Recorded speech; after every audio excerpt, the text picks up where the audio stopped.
are back for bi-articulating muscles. Crumbs, that's a big word. Bi means two or both. Articulate to bring movement around, in this case anyway. So bi-articulating muscle is a muscle, usually that crosses two joints, and it's capable of bringing two movements about, either one or the other, or both. But so, when you're asking a bi-articulating muscle to do both, it's not very good, obviously. So the way I kind of remember it is you could always think of the muscle being used as two halves. So if I, where's the yellow band? So let's just say that's my rectus femoris muscle. So the way I think of it is that one half of the muscle will do one move and one half of the muscle will do another move, okay? So if they were going to use both halves of the muscle together and do two actions, it doesn't do them very well. Or it could do one big action and do it kind of well. That's how I think of it, as trying to divide the muscle into two halves. I don't. I look at it from a sexist point of view. By articulating muscles, you've got loads in the body. The ones that really of massive relevance, practical relevance, would be the gastrocnemius, part of the calf. Because the gastrocnemius, it plantar flex the foot. It also assists the hamstrings, especially in bending, genuflexion, bending the knee. The other one would be the rectus femoris, which is a hip flexor, and a leg extensor or a knee extensor if you want. Yeah, so it straightens the leg and it flexes the hip.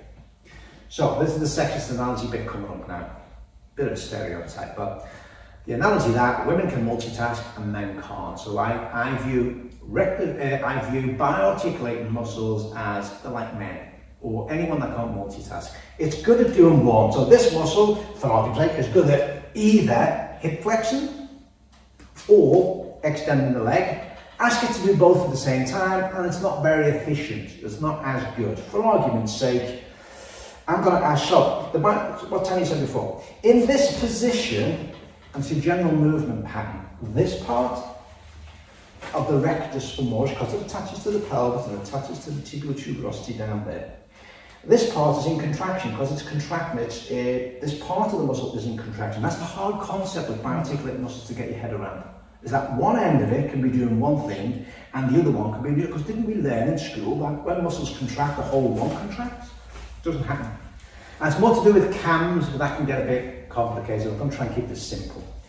It's because technically you are correct, they do or contract, and again, I want to keep it simple. This part of the muscle is in contraction, that part of the muscle is being put in stretch because of the shape of the knee, yeah? So, just asking to hip flex, it's great. Just asking it, so if I put this in stretch to extend the leg, this part is in contraction, this part's getting stretched. And the more I go back, the more it's stretching. Now, a muscle that you put in stretch isn't very good at contracting, so just, do you get the idea? You can do one or both. It can do both together. Let's ask it to do both together. It's hip flexion and it's leg extension. I can only get that thigh that far. That genuinely can only get that far. The relevance of this is when you're doing your Pilates, when you're doing your yoga, why some people may not be able to get it, the legs high. Or get up there. That muscle's working to lift the leg and to straighten the knee, so it's doing two things. If I just ask it to do one thing, flex the hip, I can get that much higher, because I'm only asked to do one thing. It's great to do one thing, not very good at doing it. Now I can get it there first and then extend the leg. Bing. It's just having in mind the effect that bi-articulating muscles can bring two movements around and not very good at doing it both together. There's one way of looking at it.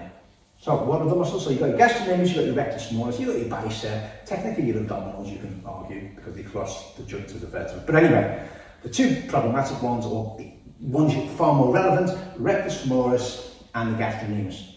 So we'll do a practical demonstration, something you can do yourself. And it's just an analogy.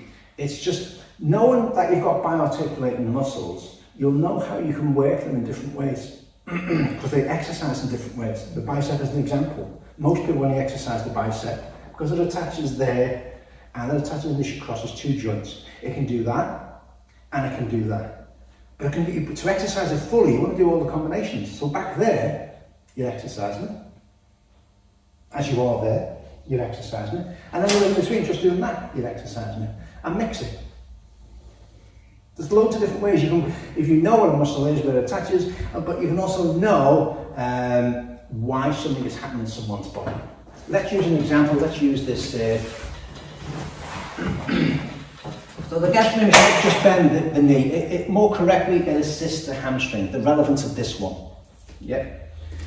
So let's ask the gastrocnemius to do one job. Flex the foot. Just flex the foot. But it's now not busy pointing the foot. You're just giving it one job to do. It should be very good at it, and it's going to assist the hamstrings.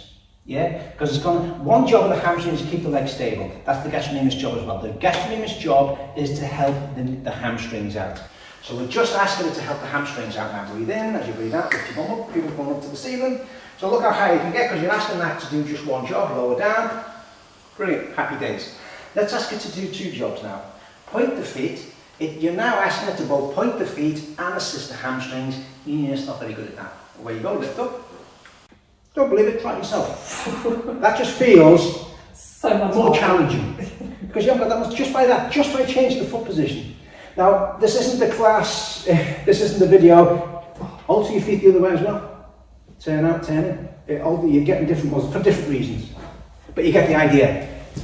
I don't want to talk too much, I don't want to waffle too. Just certain muscles in the body are by articulating, they need exercising in a different way, and certain movements for certain people might be a little bit more challenging. It's try it at home so that you can feel it.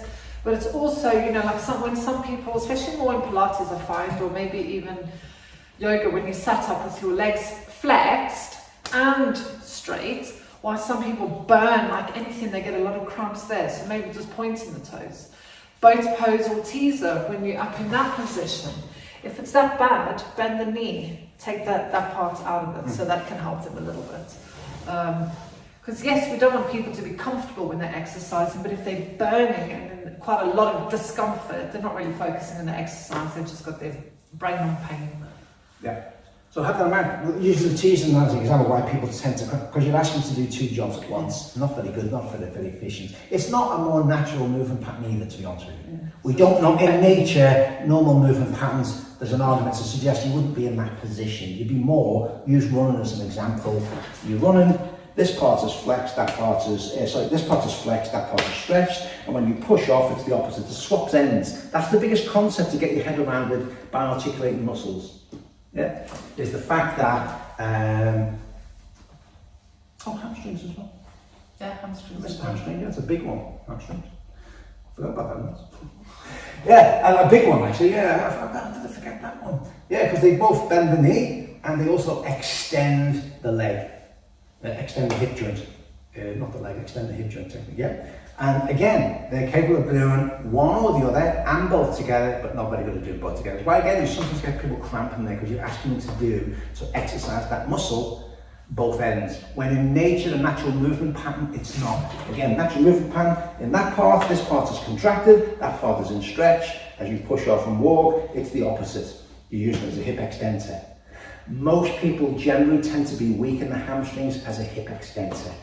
So Pilates, we focus a lot usually on strengthening the glutes, strengthening the hamstrings as a hip extensor. Because we sit down.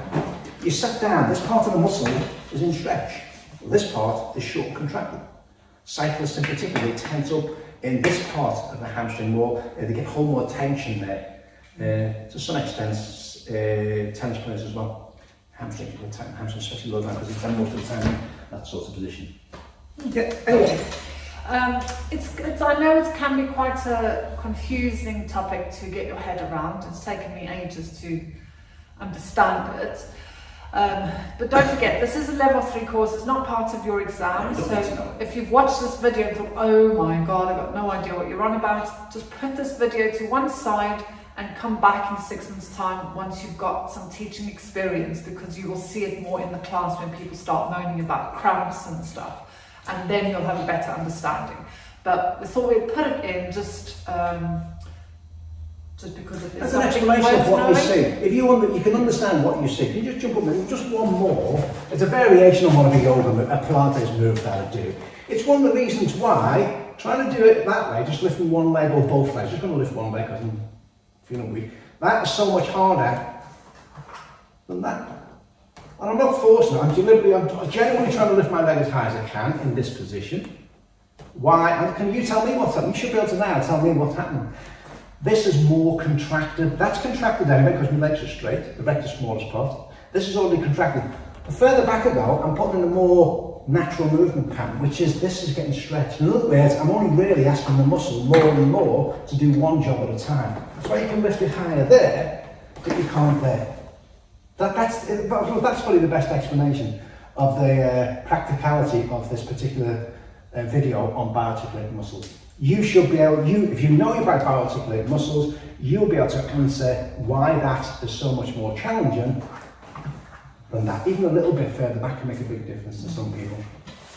And that's it. So that's all for this video before we go on for Yeah, Take care, bye.